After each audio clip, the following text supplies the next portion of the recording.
The sun. I am really starting to believe a spirit has attached itself to my son.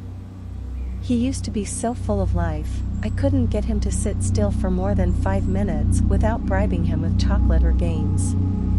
Now he just sits there, staring at me, barely even talking. He is extremely protective of me too. He gets angry if I stay out too long, and inviting friends over is impossible without him freaking out.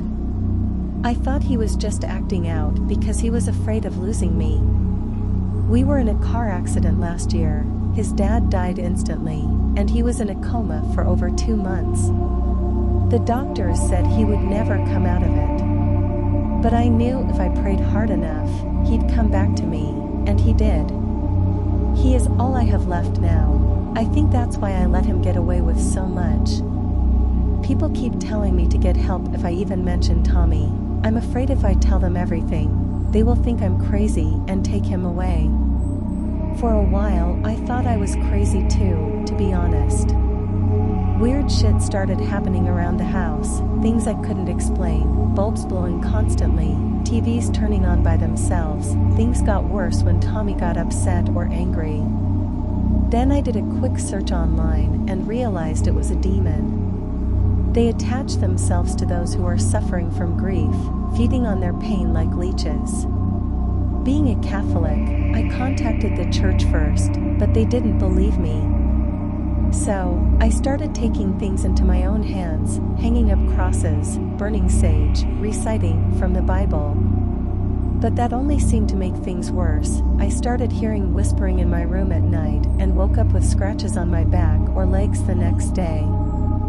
Plus, Tommy didn't understand what was happening and was afraid to even come near me. So, I stopped. For a while, things settled down and I thought it was over. No, I wanted it to be over. But it wasn't, and the demon came back with a vengeance.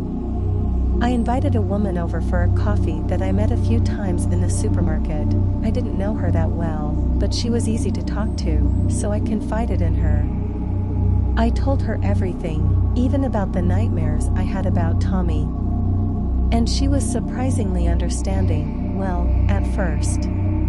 Then I introduced her to him. I know I shouldn't have. He didn't like people, especially people he didn't know.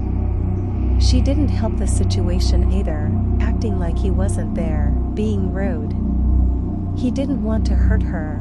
It was the demon. Anyways, she shouldn't have said those horrible things about my nightmare being real. It upset him. Tommy is not dead, and we're both sick of people saying that he is.